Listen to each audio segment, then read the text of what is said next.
Welcome to episode 4 of Talking with Teachers. Bro, we got Mr. Millet. The first thing I say is, bro, that's unfortunate. Bro, this is gonna be epic. Yeah. All right. And he's gonna let me wear the glasses before we're done here today, too. Oh yeah, we'll do that as well. You just told me that right there. But Mr. Millet, man, what do you do at Avon High School? What do you do, bro? I teach, that's why it's Talks with Teachers, Kyle. I teach history mostly, AP US history, regular American history. I've done that since I've been here. I taught 1 year of modern honors world history when the pandemic was going on, that's it. But I've taught American history ever since. How long have you been teaching? 21 years, I think. I think I've been teaching about 21 years. I've lost count at this point, but yeah, about 20 years, So two decades-ish. Yeah, I think 2004 was my first year. Okay. So I was at Amherst for 14, and I've been here, I think, for 6 or 7 at this point. So I gotta say, history, I think your class specifically was the one where I was like, yo, history is the best school subject. Would you agree it's the best school subject? Oh, of course, I teach it, and so I wouldn't be teaching it if I didn't think it was awesome. Really, since I was a little kid, I enjoyed history. I enjoyed learning about it, I enjoyed reading about it, and when I got to, I was actually not a history major in college as an undergrad. I took enough history, I was a business economics major, and I took enough history classes just out of fun that when I graduated, my advisor kind of looked at me and goes, "You realize you have a history degree too?" I was like, "I do?" He's like, "Yeah, you've taken enough history classes to have a degree." So I have a degree in history by accident, just because I liked history a lot more than I liked my major. And so I took extra history classes and I graduated. And I'd say, history is pretty important. I feel like people kind of underestimate how much of an important thing. Why would you say it's an important thing? Well, I think history can guide our decisions and for the future. We shouldn't dwell on the past in the sense that, the past can stop us from making progress for the future, but it can certainly teach us about where we could go in the future. The old saying, the old adage, right, is that, you got to know history so you don't repeat the failures of the past. And I think there's probably is some truth to that. Mm-hmm. And I think that history is important in terms of understanding where we've come from, to understand how we got to where we are, so that maybe we can help figure out what the best course is for the future.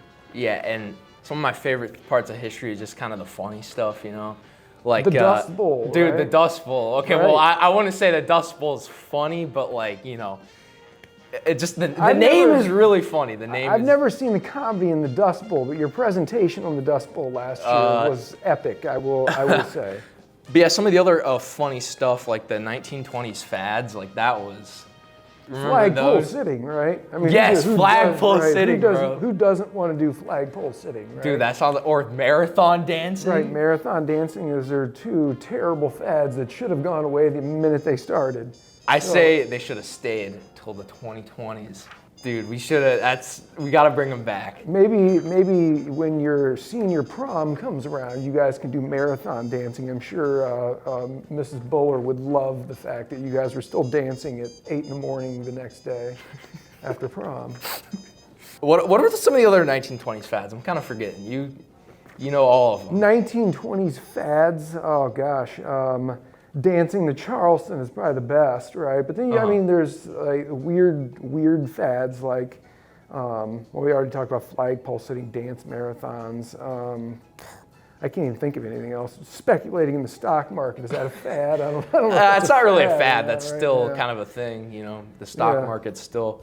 I don't know, Babe Ruth and the obsession with Charles Lindbergh, stuff like that. Lindbergh baby, and weird things like that. Some other funny stuff like the Strategic Defense Initiative, what I'm talking about? Oh yeah, Mr. SDI, Reagan. Right, Reagan and the SDI, the Strategic Defense Initiative, shooting nuclear weapons out of space with lasers and stuff. Mm-hmm. You also you saw Reagan on a train as well, right? I did, yeah. When I was 8 years old, I think. I was in elementary school and I got a day off school, right? All of a sudden, like school just got this perfectly nice day, right? It was sunny out and my mom comes in my room and says, hey, Aaron, no school today. I was like, well, what's going on? The president's coming to town. Your grandpa's coming to pick you up to take you. And I thought, when I was 8, I didn't know nor care. I just knew I got the day off school. That's all that mattered. So I eventually went out there and I don't know how long it was at the train stop, but I waited, and all of a sudden the train came, and I saw President Reagan was standing on the back of the train, right, on the caboose, and he's waving at the crowd and stuff, and he goes by and he's gone. I mean, I saw Reagan for 15 seconds maybe, and I got off school for that. It was the first time I ever saw Secret Service guys, right, standing up on all the buildings in Troy, Ohio, where I'm from, with like their earpieces and their black glasses and their black suits and stuff.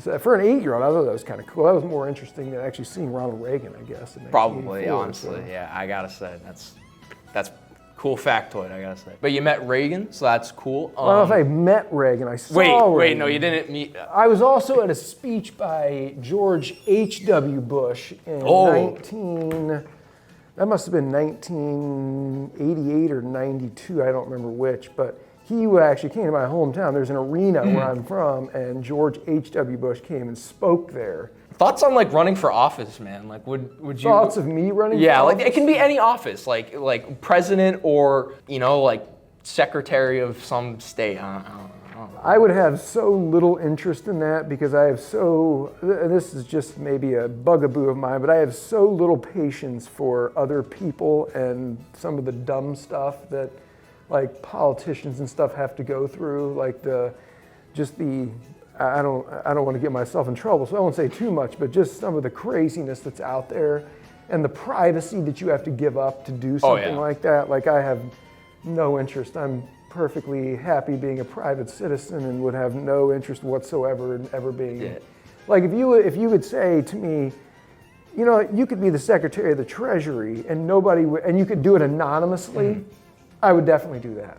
Like that I would be very interested in doing it, but fair. I wouldn't want people to know who I am. But that's against the system, right? The system is democratic, it's open. There's got to be accountability for people, so I'm not really into the whole dealing with all that nonsense that comes with it. So if I could do it anonymously, I'd be the Secretary of the Treasury. So I also hear you do like golf stuff, I do golf stuff, yeah. I'm the golf coach. I coach girls golf. I coached the boys golf team at Amherst for about 10 years. And Mr. Stevens and I used to coach against each other when I was at Amherst. And then I moved here, and then I became the girls coach because he wouldn't give me the boys job. And I've found that I actually like coaching girls better. The girls are much easier to coach than the boys are. So no offense, guys, but so I very much enjoy coaching golf. I've had a bunch of really great kids that have come through the program, and we've had some success last couple of years. So I enjoy golf. Golf is like I like to compete, right? Yeah. So I've always been in sports my whole life. I played football and baseball and basketball my whole life, and I love competing. And then when I got out of college, it was like there's nothing to compete at anymore.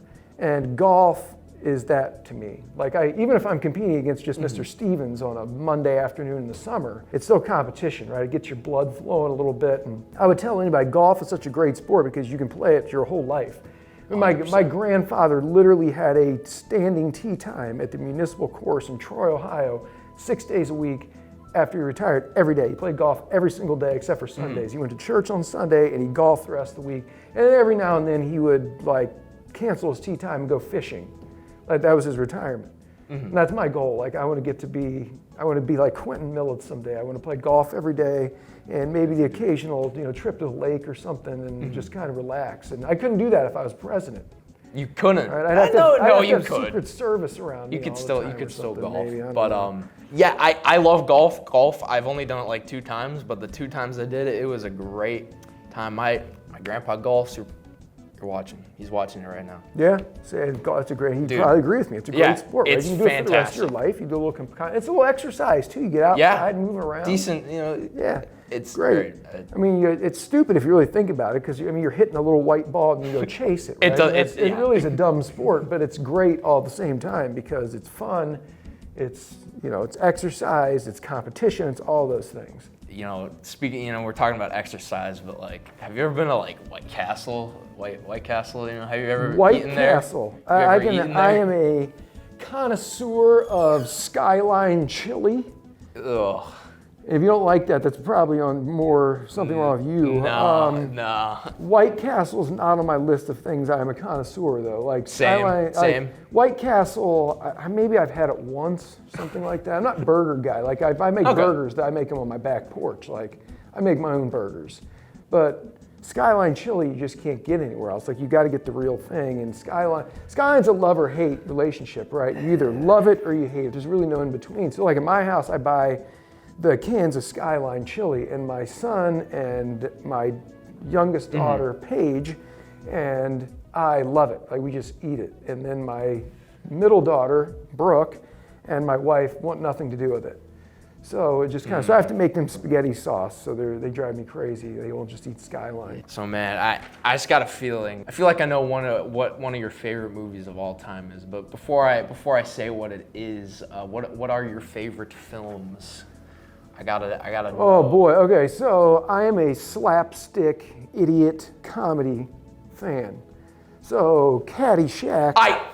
That's literally what I was wondering. I knew Yes, just by looking at you. Yeah, Caddyshack is I don't know if I have a favorite, I have a top 5, right? Caddyshack is in the top 5 easily. Really underrated comedy because it's just so stupid is Kingpin. It's a bowling movie. With like Bill Murray's in it. I like Bill Murray like comedy. A lot of his stuff is just funny.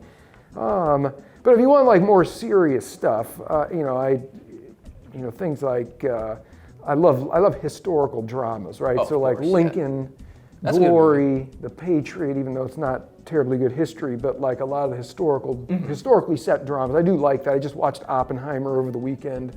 Really good. Makes you think about a lot of stuff. But my favorites are just slapstick stupidity, right? Like Step Brothers or Wedding Crashers or Kingpin, just stuff like that. Just things that make you not have to think about anything. You just laugh and it's just funny. And you watch them again, they become funnier and funnier and funnier. Yeah, like I just knew that you liked Caddyshack, and that's why I wanted to know. Caddyshack is a fantastic film. I do like it quite a bit. Kyle, I got to tell you that the world needs ditch diggers too. What is that? It's a line from Caddyshack.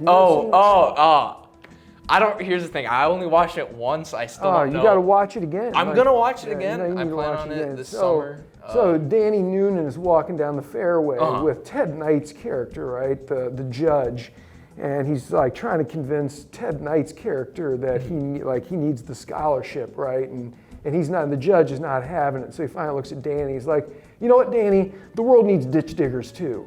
And then he walks off, and Danny's like, oh, maybe I'm not getting the scholarship, and it's one of the funnier moments in the. But there are moments I remember. Some I might not be able to say on ENN. All right, now it is time for this episode's challenge. We're gonna be doing Jeopardy. So you do Jeopardy in your class. A lot of teachers do. It's not an exclusive thing.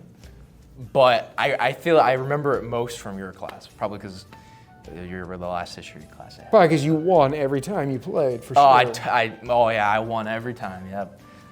So let's do it. All right, so which one do you want first? I want presidents. Which one? Presidents for 100. Washington. First president of the United States, easy. George Washington. Too Come on, easy. give me the $500 question. Let's go. Who was the 15th president? That would be James Buchanan. You got it right. I was actually really surprised that you got that. Why? I don't know. I teach history. I don't know. It's my job to know That's that. true. That's true. All right. What do you want next? Let's go movies. I want movies. Give me movies for 100 first. What's the movie where the people use light swords, like lightsabers, like Star Wars? Is that what you mean? Yeah, Star Wars. Come on, light swords? Like who used a light sword? We use lightsabers. But you can't explicitly here's the thing. You can't call it what it's called? No.